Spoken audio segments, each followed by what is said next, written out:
What's up, YouTube? This is Too Raw for TV. So a new poll has come out. I'll put a link to this article in the pinned comment in the comment section below. According to a new poll from Quinnipiac, University poll, Quinnipiac University poll, shows independent presidential candidate Robert Kennedy Jr. gaining support from voters in a hypothetical three-way matchup between himself, incumbent President Joe Biden, and former President Donald Trump, who is most of us consider the presumptive 2024 Republican nominee. According to the survey results, Biden gets 39% of the vote, Trump 36%, and RFK Jr. gets 22% of the vote. Now, on face value, if he was to get 22% of the vote, that would be the second highest percentage for an independent candidate in American history, behind Theodore Roosevelt's 1912 campaign, in which he got, I believe, more than 27% of the vote. Now, realistically, this is just one poll. And also, historically, as you draw closer, because we're making a lot of assumptions that his support will stay like that for a while, but and in various different pollings over the next couple of months. But historically, third-party candidates' support tend to wane, I would say, after the conventions, when Americans start becoming more serious about the elections, who to vote for.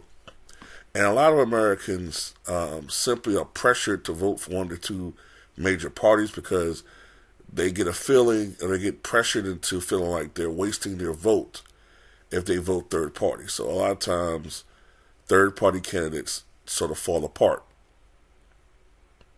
It's not always the case, but usually it's the case. One exception would be Perot in '92, who at one point was polling so well that he was actually leading in some early polls in the spring of '92. I remember that vividly. But he dropped out in July. Then he came back in October. And in initial polls, he was only getting 8% of the vote.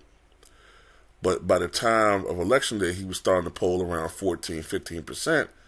And on Election Day, he actually got 19% of the vote. So he actually outperformed some of his, most of his later polling. But usually these guys fall apart.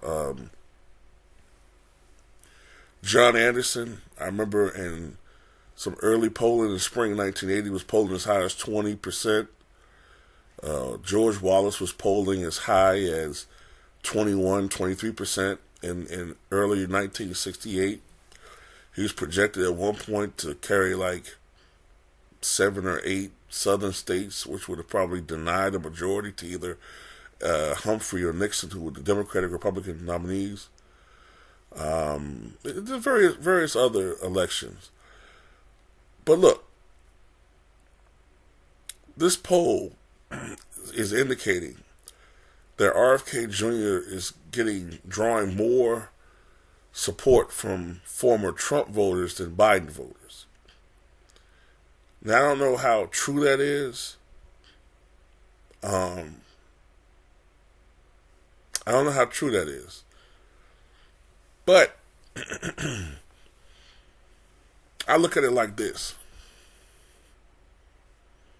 There could be a potential scare tactic from Democrats from voting for RFK. So what I mean by that is, if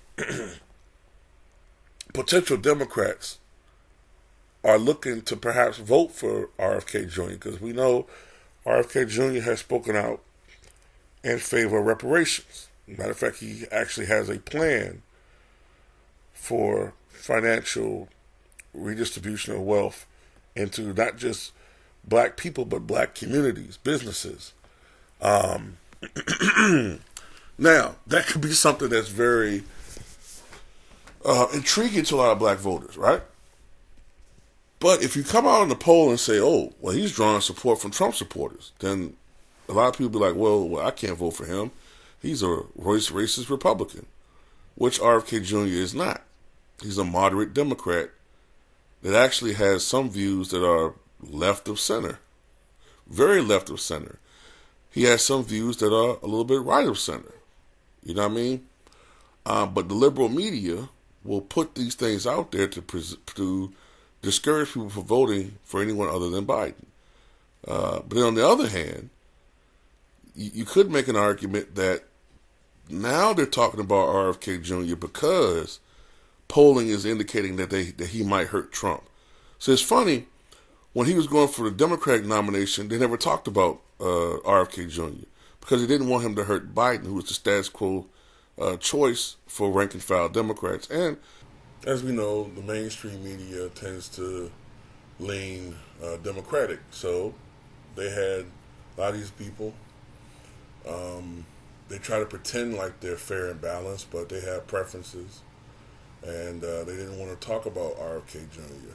But I guarantee you, now that more and more polling is showing that he hurts Trump, maybe a little bit more than Biden, watch all of a sudden they start talking about RFK Jr. The RFK Jr. phenomenon and all this shit. Media is so full of shit, man. You know. But, yeah, you know, I'm not saying RFK Jr. is perfect, and I still got a lot of question marks about him.